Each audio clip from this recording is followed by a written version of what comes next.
What's going on, people? Welcome to United View. Good morning. Welcome to your daily dose of Manchester United transfer news. It's hotting up as usual. Good morning to everybody. Timber deal close. That's what we're hearing in the world of football Twitter, in the world of football journalism, in the world of football rumors. The transfer mill hotting up. Apparently, during Timber is close. We'll go off what Fabrizio Romano has been saying. And he said that Manchester United discussed Timber again internally in the last 48 hours. United will decide their next steps on a new centre-back soon. So according to Fabrizio Romano, it's not imminent. It's not about to happen, but they've discussed him internally. That to me, let's just go through some of the sources. That to me suggests that it's more of he doesn't want to fully commit yet. We need full commitment on this. If you're gonna say it, but he's not really saying it. He's saying they've spoken about him. Okay, we know that. They like him. We know that. Man United want a centre-back. We know that. So between him and Pau Torres, all of that stuff, we know that. What we also know from a lot of sources is that Timber is kind of the main focus and Torres is kind of like a late runner. Do you know what I mean? He's popped up from previous links and he's in there. He's been discussed, but it looks like with the Eric Ten Hag situation, Timber's definitely the one. And then also what we know is that some sort of less known outlets who don't have all the clout and all the followers and the blue ticks, a lot of those type of accounts are claiming deal done. So it's probably somewhere in the middle. Owen, what's your thoughts on the latest Timber deal close developments? How are you seeing this, man? It's typical transfer kind of season situation in that you've got bigger journalists, more reputable journalists saying United want to sign a centre-back, listing a list of people that they're interested in. As you mentioned, you've got smaller outlets who maybe have less to lose, going firmer on it's done, it's closer to being done. That's the transfer window, that's the transfer season. The one thing we can, I think, categorically say, and I saw Fabrizio Romano put this on, I think it was on TikTok last night. He was saying Manchester United will sign a centre-back in the summer. That's what we can say. If we get to the end of the transfer window and Manchester United haven't signed a centre-back, something wrong has happened, because we are definitely in the market for a centre-back. And I don't even think that's necessarily because we're going to have a couple leaving and people like Eric Bailly and Phil Jones. I think that's because we need a quality centre-back. You know, I mentioned the Crystal Palace game. You look at that back four, you will not win trophies. You will not even win trophies. You will not achieve decent results with that back four. That needs major surgery. So the Timber thing, I mean, it's kind of, it's these things that when you see them, I don't know what your reaction is, Flex, but whenever I see them, I go, okay, but because you've heard a similar thing, and that's not to go in on Romano, because I think all of the journalists kind of do the same thing. It's sort of United are interesting, talks progressing, a deal is closed, agents are flying over here, agents are flying over there. It's kind of par for the course. I think the positive thing is United certainly have identified a list of centre-backs they're interested in. Probably Timber's that top one, followed closely by Pau Torres.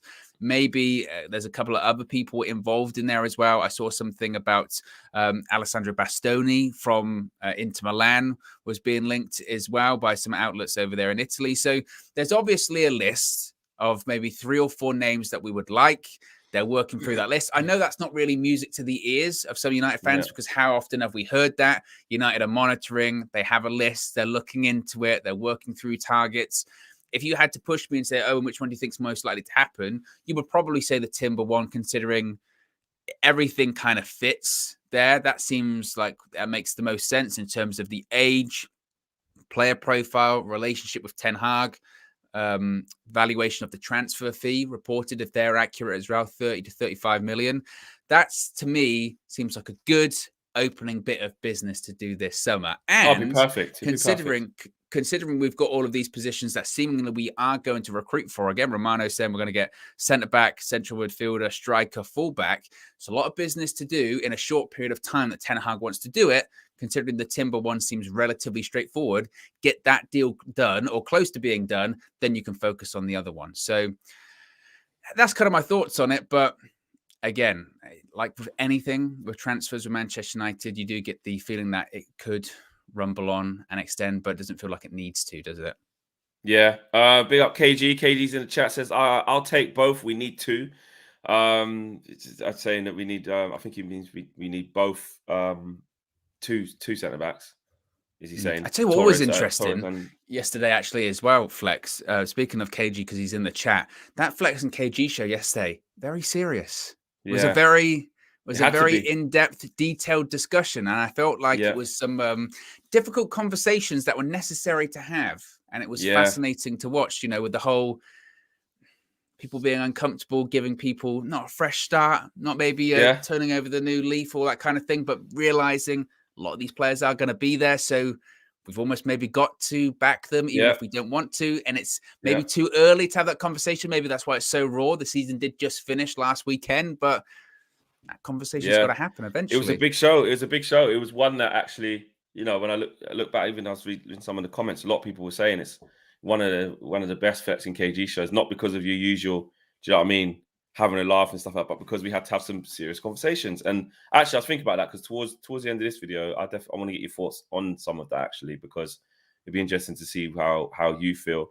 Top teams don't shop in the Dutch league. The gospel, according to Mark Ogden, says UBZ. I don't know, mate. Well, has he said that before? I don't know.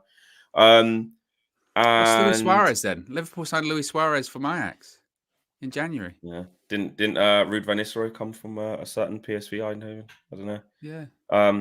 Red Baron says we have a war chest to splash. Just super chat to splash the cash, swoop for targets to hijack raid clubs while we weigh up the options. Monitoring is going on.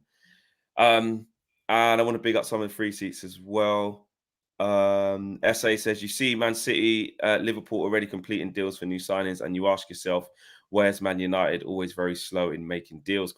Well, in general, yes, but to give them the benefit of the doubt this time, the transfer window hasn't actually even opened yet, officially. So if we were to get anything done in this time, we would actually be ahead of the curve for a change. But I get what you're saying. DJ's in the chat says, do you think we could potentially get both, seeing as up to 3 of our defenders could be leaving, Bailly, Jones and Tuanzebe? Good question. I don't know. Maybe one might stay out of them 3. Maybe Tuanzebe might stay. I don't know. Or you keep Lindelof and then you bring in the other centre back, and then you still got Varane and you still got Maguire. So that would probably be enough. Yeah, I would agree. You probably, in a best case scenario, need more than one centre back to purchase this summer. But we are talking about 4 or 5 players. We are talking about, we don't fully know the transfer budget, but it's a finite budget. It's not going to be 250 million. Chances are it's going to be 140, 150. We've heard that kind of thing. Maybe it does go up to 200 with player sales, but we don't know. Yeah. Considering the amount of positions we have to go for, considering they're saying, as I mentioned, centre back, central midfielder, full back, striker. We know how expensive strikers can be. There's got to be maybe the luxury of not being able to get 2 centre backs is going to be a bit difficult. Hence why the full back, maybe in the Timber situation, might be someone that can do both. Yeah. Tariq says, big up Flex and Owen. Always have a good day, my G's. Big up to you, Tariq. Thank you for that, bro. I just wanted to point out, again, back to the Timber thing then, because if you're just joining us, the latest kind of rumors gathering pace is the fact that, Timber's close or one step away. And this is what I mean about you. We have to be careful about the sources and stuff like that, because we spoke about some of maybe the less reputable accounts claiming this, not followed by many. In social media, let's be honest. Let's just have another real honest conversation, yeah? Yes. If it's a player that we want to see signed for the club, as soon as we see a tweet, before you even look who it is, as soon as you see a tweet that says player X is close, imminent, medical agreed, fee agreed, whatever, as soon as you see it, your eyes, you go, oh shit, it's Timber, straight away. So you give it a click. You may even give it a like because you like it. Then once you've seen that what it says, you then look at who's saying it. You click on the person.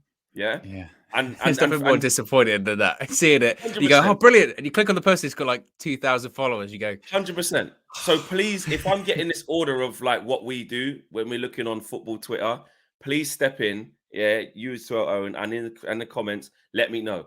You then look at what it is. You go, oh, fucking hell, yes, Timber. Then you look at the person and you click them. You look to see if they got a blue tick. Yeah. If they haven't, you're like, okay. Then you might say, who follows them? Have I heard of them? Things like that.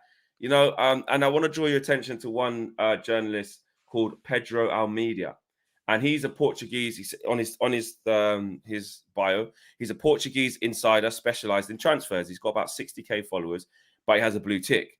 Now, he said, I've lost him now. Where's he gone? He basically said about 9 hours ago, he put a Dutch flag and the red symbol, okay, and then just left it. Everyone's like, okay. Then a few hours later, he then does a tweet saying Duran Timber is one step away from being named the Manchester United player. He says Duran Timber is one step away to become a new player of Manchester United. English club will pay around 35 million euros for the Dutch player. That's getting loads of likes, loads of retweets. Now, I've never heard of him. I've looked at who follows him. A few people from Sky and a couple of bigger people follow him. Okay, cool. But it's just we still don't know. We just don't know, do we? Like, it's not. No. I wouldn't take that to say the guy I've never heard of said it. You want to wait until you're bigger, more. The guys who can throw it all on the line, who have a lot to lose. That's the key, and that's why I think when you look at Romano, Owen, and he's saying they've discussed him internally. There's a list. They've got a list. They've got a list of players. And also as well, and again, not to, poo-poo over this Pedro guy, but when you take a step back and you read that tweet again, Jurrien Timber, it's one step away to become a new player for Manchester United. English club will pay around 35 million euro for the Dutch player. What is new there? What is new information in that? Not a lot. We've heard that people will draw on the one step away sounds really exactly. That gets you. But again, but when you think about it, well, yeah, hasn't he been one step away for the last couple of weeks in terms of, by all accounts, either Ten Hag's had discussions with him or United have had discussions. Like, he wants to come to the club, but the one step away is agreeing that fee and all that kind of stuff. So. Yeah, it's one of those ones which we do take a step back, and I always try and do that when I see the transfer stuff. I try and sort of take a step back, read it again and again, and go, actually, okay, what are they saying there? What are they actually saying? What is the information they're giving me right there?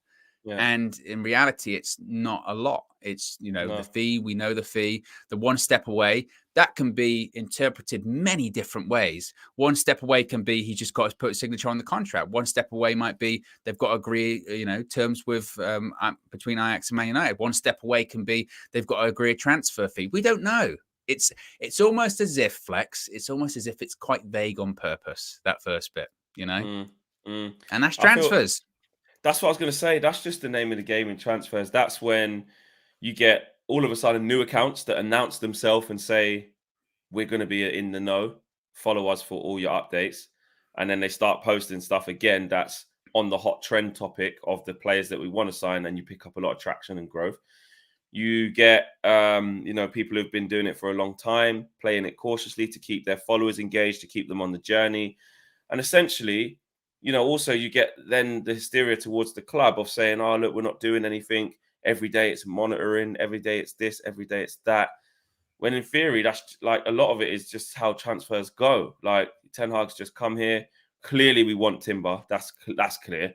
But it's taken a couple of weeks to get it done. But because we get like day by day, sort of hour by hour updates, but that aren't really updates on Twitter, it makes you feel like you've been waiting a hell of a lot longer than you have for a signing to happen. Yeah, and I would push back on like I said, I know historically we take time to do transfers, but I have seen this a couple of times already, where it's what are United doing? Why haven't they getting the business done? Why haven't we signed this person, that person, this person? And you do have to say, well, one, the transfer window isn't open. And I know people, they'll go, well, Man City signed Haaland. You go, different kind of deal. That's a release clause. And that one legitimately was probably being worked on for a really long time.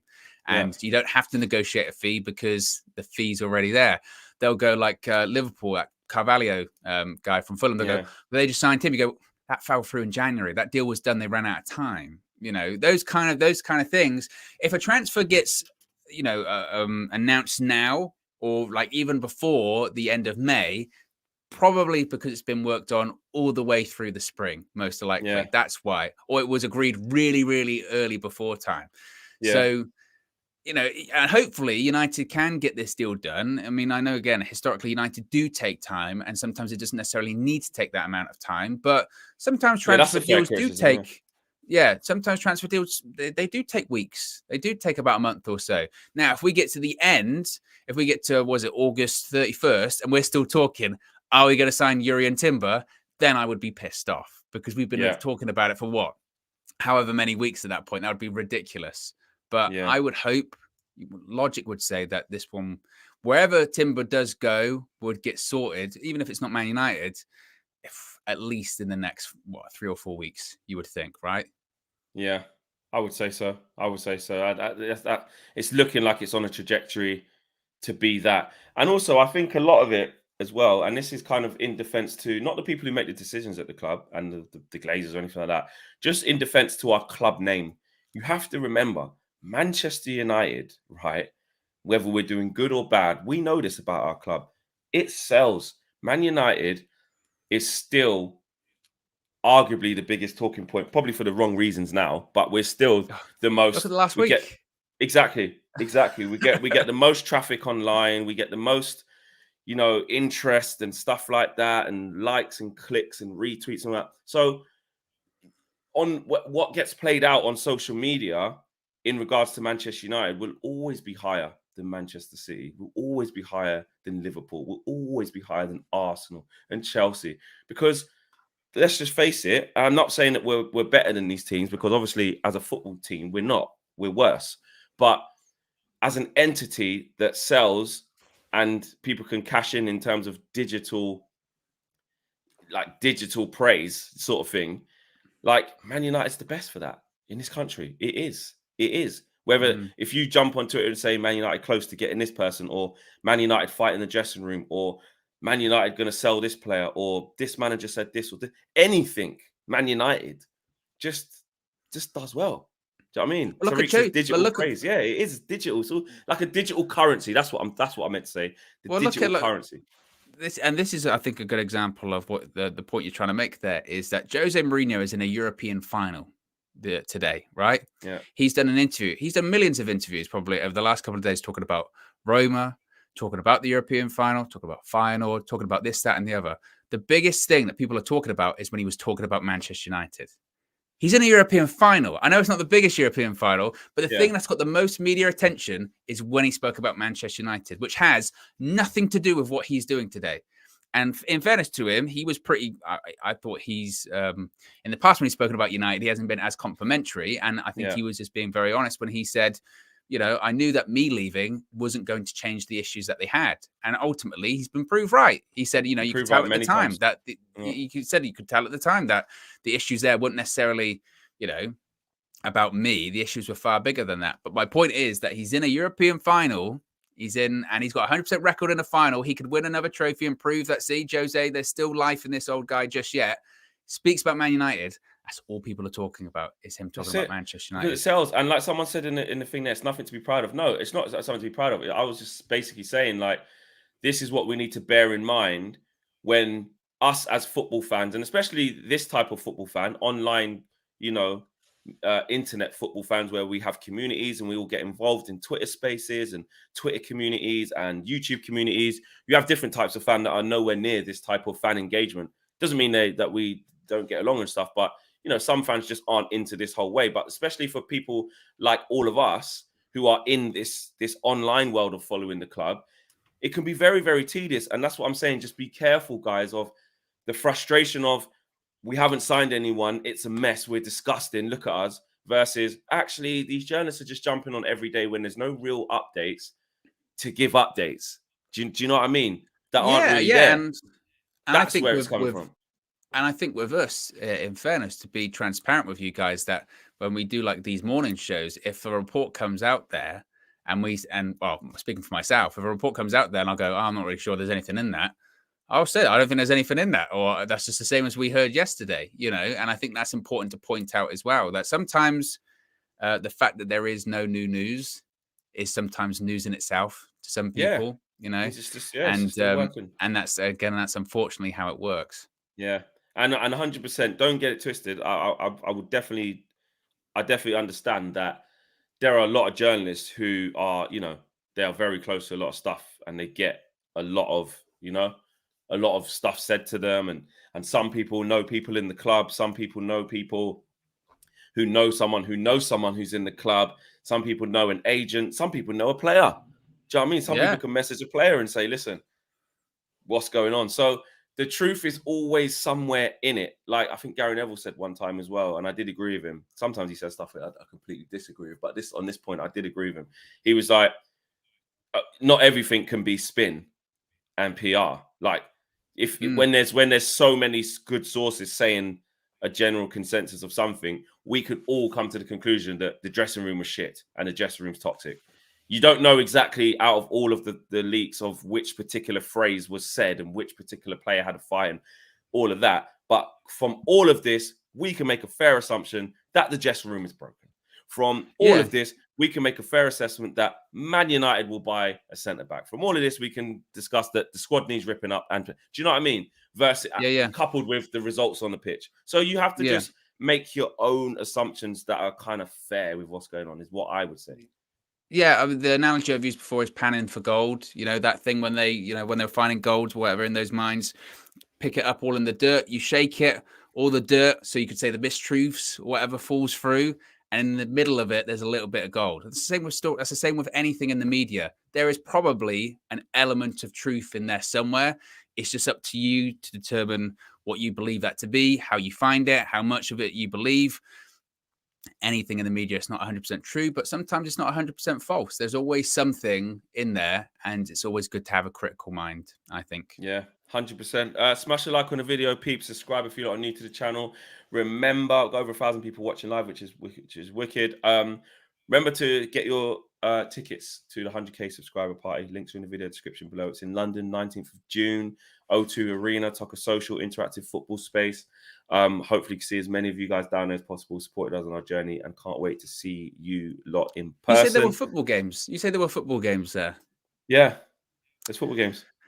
Is there games for goalkeepers? No, it's all like I striking the feel ball like, against this interactive thing. yeah, Yeah, I feel like my distribution is going to be sort of De Gea criticised. It was never a strong maybe. point.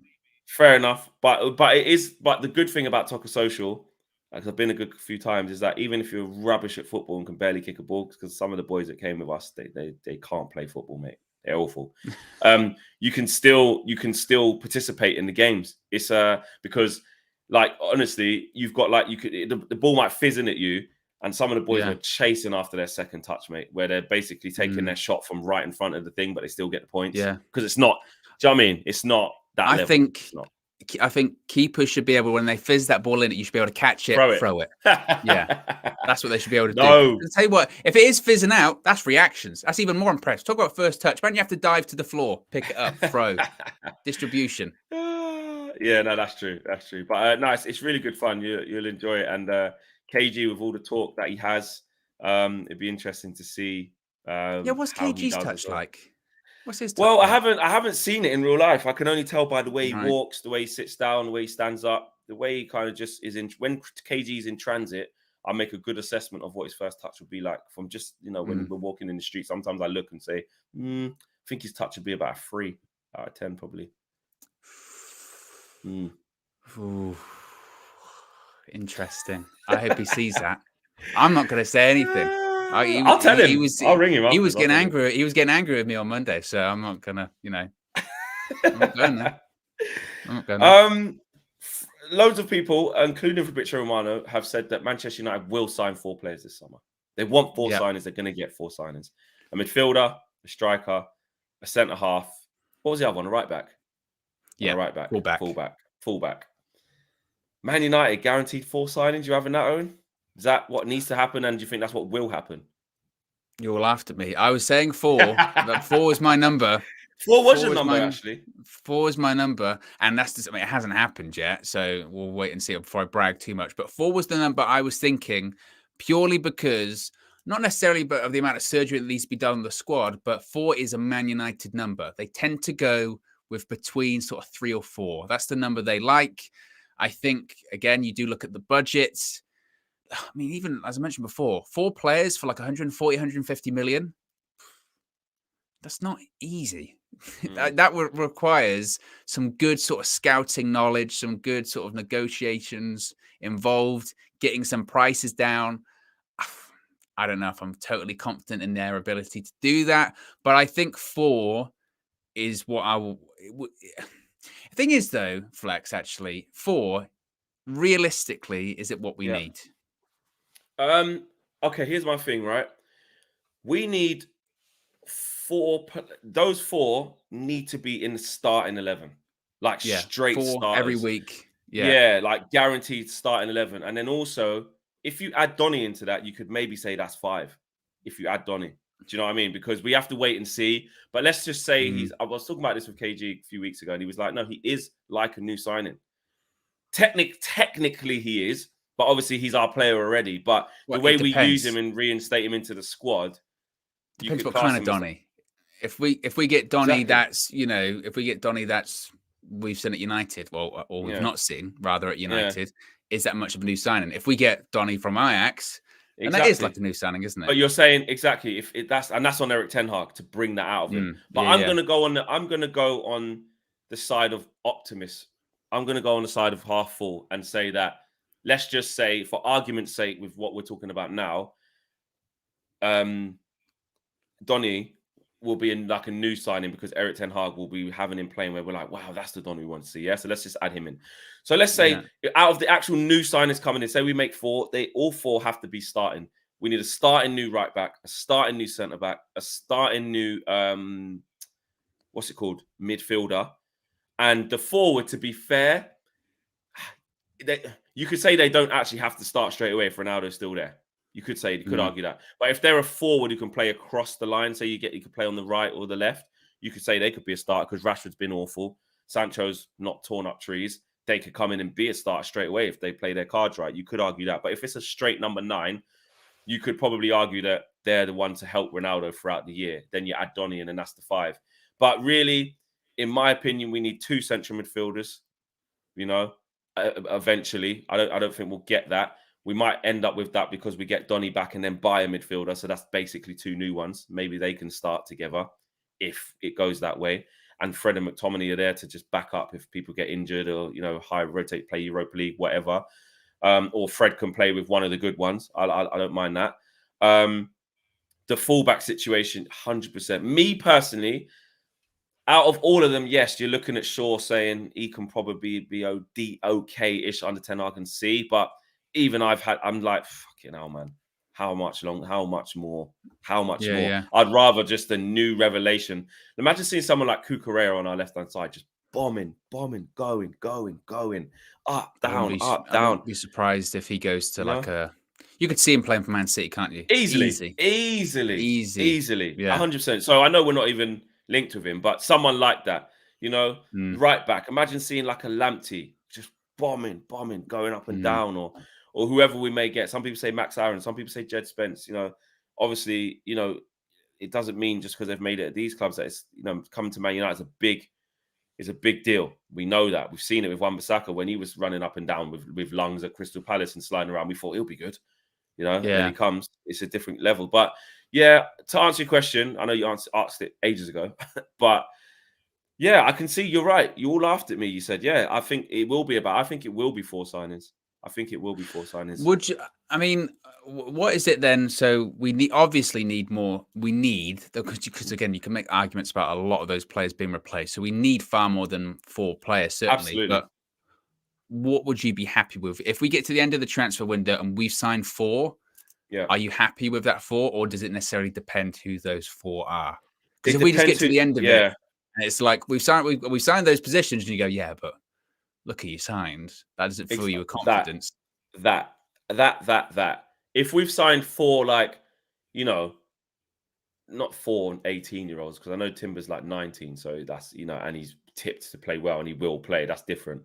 But like Ahmad and Palestri. Say you got like a couple of Ahmads. Yeah, like say you got like a couple of Ahmads and it's like one was going to go on loan and stuff. We can't afford to do that whole, oh, we've got the luxury of buying someone because we're going to develop them for the future, i.e., develop them somewhere else. Like, we want players who can develop to the next thing in their career, starting playing in our team. Like, Timber is the perfect.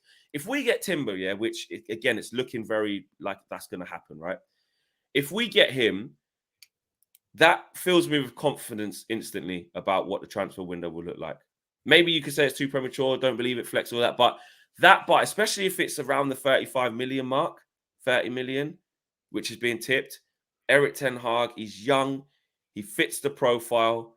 Everything we kind of want out of our next sort of signings, he would fit that. That would suggest to me that we're starting to be on the right track. Now, of course, ideally, if it was up to me and I could just wave a wand or click my fingers, Thanos style, yeah, and yeah, oh yeah, don't worry about me, mate. Don't worry about me, mate. Oh, Don't worry about I me. thought, you know, Don't worry about I me, thought for mate. a second, I was like, have I just sort of Yeah, drifted off? Because I yeah, swear yeah. Flex just said, you know, I did a Thanos reference. You laughed at me, yeah. You all thought I didn't know nothing about it. And I'm telling you, yeah, in the When he gauntlet, clicks his yeah, fingers, we'll yeah, see what's in the yeah. gauntlet. What's in the gauntlet? The gems of you've got me there. I don't know the proper name of them. The don't tell me. The not gems of life. They're called I love that phrase though. the stones. Infinity stones. There you go. Infinity stones. Infinity stones. So yeah, and they're all in the thing lined I'm up. telling you, the series coming soon. Flex EU. That's what's going to happen. You know? Let's see you. But yeah, if I could do that, Thanos with an F. yeah, Thanos with an F, 100%. If I could do that, yeah, I would click my fingers and have 6 new signings. Get 10 out, get 8 in. You know what I mean? Build from there, something like that. I would do that, but we know we can't do that. So for me, if we got 4, I think that's realistic. If the 4 are quality and coming straight into the first team. Tariq says, Flex, have you watched Batman yet? I haven't. I need to watch it. I really want to watch that. I'm just going to order it on the TV. Yeah. It's I'm long gonna, though. It's like 3 hours. Yeah, that's nuts. Don't really know if I can sit in for that long. Might have to watch it in parts, but I will. Yeah, It's good, I'm a big Batman fan. I'm a big Batman fan. If it grips me, I'll watch it. To be fair, the whole time. Yeah. But I got So yeah, I mean, for you, what are you saying? 4 signings? Is that? I know you've always stuck to 4 signings, but for you, does it matter where they are? I'm happy with 4 on the condition of, well, and again, I think we'll get 4. I'm happy with 4 as long as, like you said, they're in those positions. I think if we signed a midfielder, a centre back, fullback, striker, I would be happy with that, dependent obviously on who they are.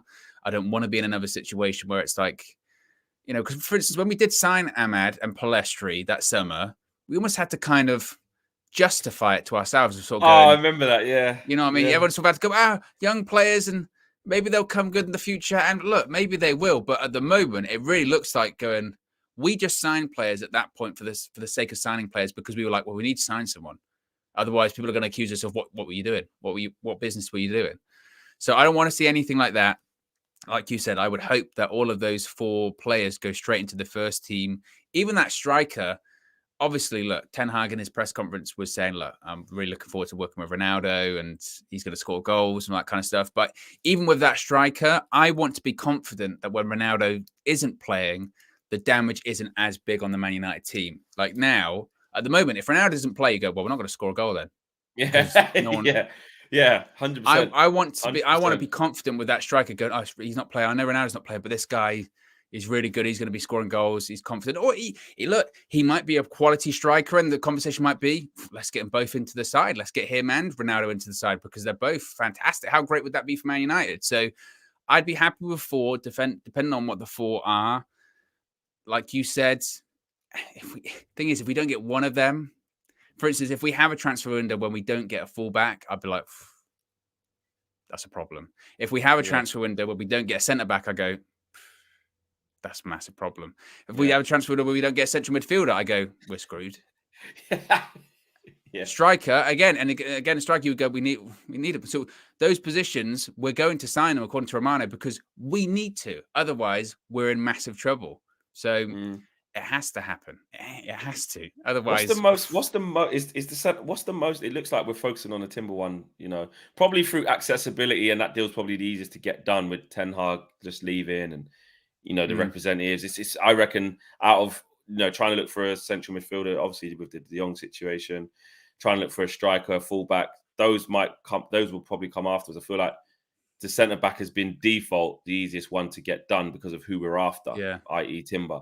But what is the single-handed most important thing we have to fix? Is it a centre back? Is it a It's a central really good midfielder? question. Is it a right back? Is it another striker? It's a tough one. I mean, you'll say I'm sitting on the fence, but every single one, like I said, if we don't get either one, it's a problem. Like every single one is important because it'll be a problem. I mean, you probably would say the midfield position, probably, because we're losing players in there, and that has been an issue. It was an issue last season. It's been an issue that you could argue it's been an issue for a really long time, arguably since, like, from a defensive midfield point of position, since like Michael Carrick retired. That's how long it's been a problem for. You'd probably say midfield, but honestly, Flex, that defense, I know I go back to it a million times, is so poor.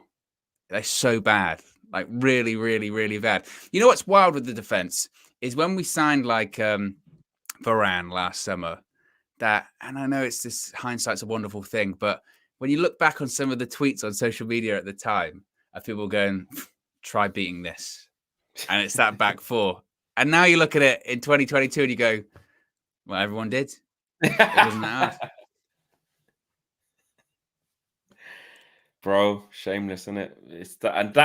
That is something where I know as fans, when it gets to the moment, people will say, especially people like KG, because he's very, optimistic about things. And I do agree, like in the moment you should live it. But we're so scorned. It's like when we even get a little bit of,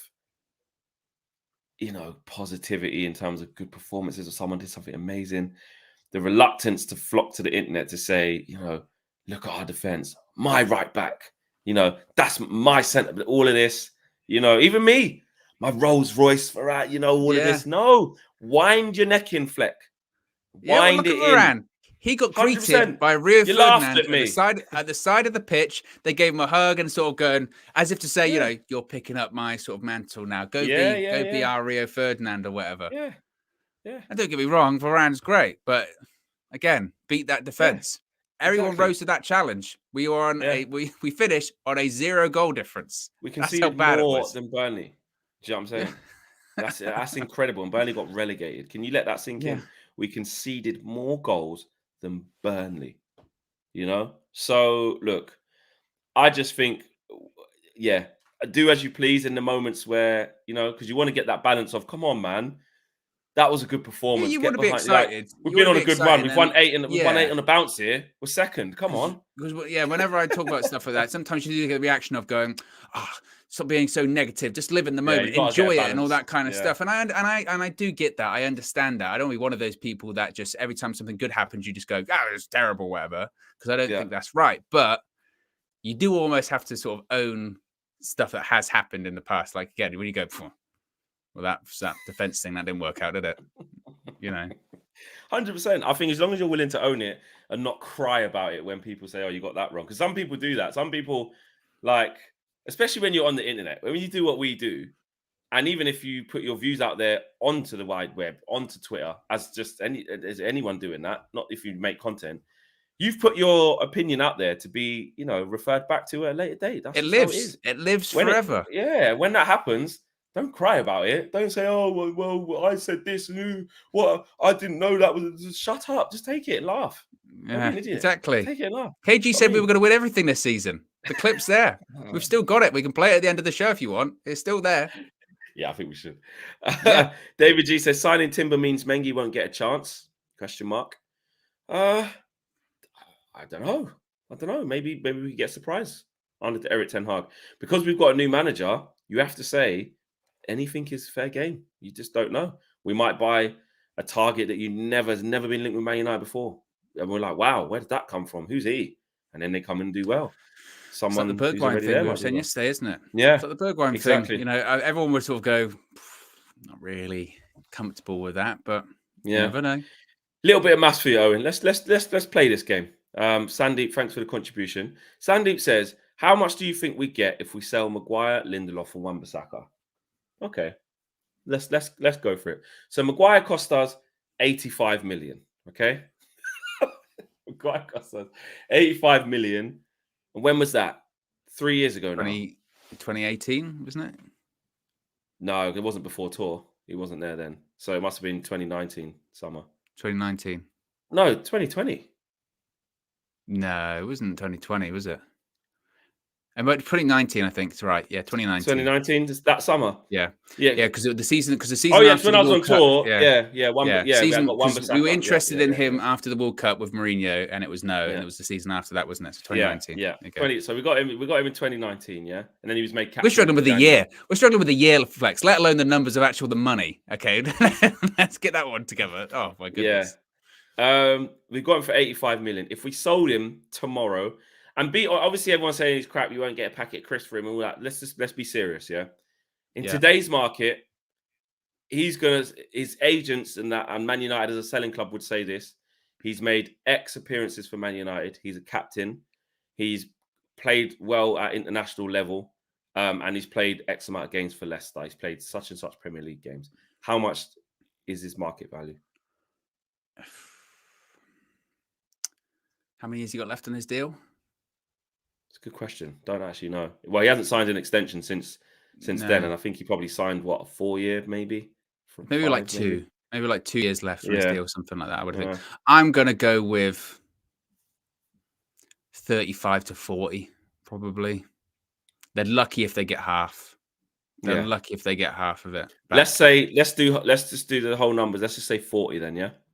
Right. Yeah. How much would Lindelof go for? What did we get him for? 30 at the time, 25, I think. It might be more than that. It might be like 30. 35. It might have been a lot. Okay. How much would you get? That's a really good question, Flex. How much would Lindelof go for in today's market? Because honestly, and I know this would upset people, it would probably be less than Maguire. Honestly. Oh no, of course it would. Of course it would. No, it would but be. I know you'll get the comments going, what? Yeah, you're not saying that he should be because he's better than him. That's just the way the market goes. We know that. Maguire's a bigger name than Lindelof. He is. Probably 20 to 25, I'd say. Okay, so let's say 20. Let's go 20. So that's 60 million off them two. We bought Wan-Bissaka for 50 million in the same summer as Maguire and Dan James. What would we get for Wan-Bissaka? We've got 60 million in the pot already.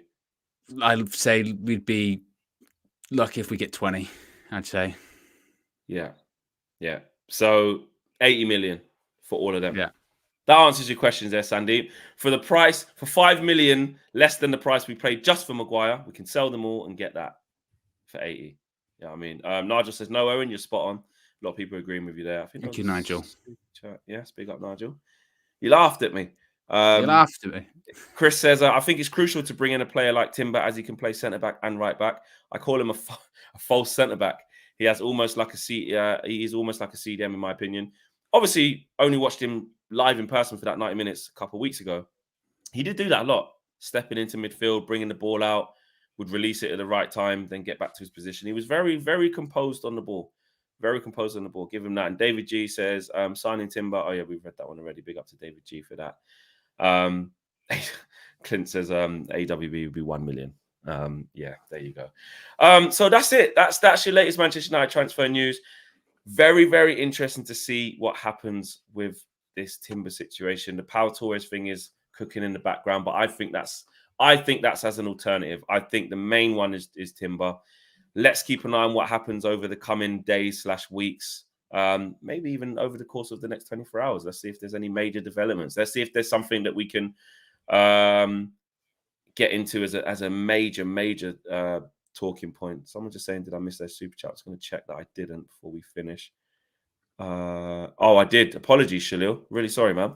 Guys, I don't know why, but I feel like 5 is the number. Timber, De Jong, Darwin Núñez, Jonathan David, and 1 fullback. Just have a feeling. Big ups watching from New Zealand. Shalil feeling like 5's the magic number. Hope you're right.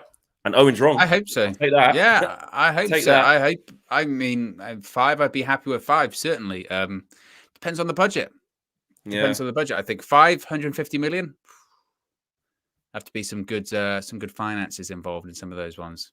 Yeah, 100%, 100%. And no chance 60 million for them, Dawson, says Jamie. And Tariq says, Flex, can we get the KG clip, please? So on the way out, as requested, it has hit the UK top 10 as requested here on Top of the Pops. The people have spoken on this morning's radio. You're listening to United View FM, and we are number 1 on your dial. And we will be seeing you very, very soon. Here is KG with We're Going to Win the League. Take care.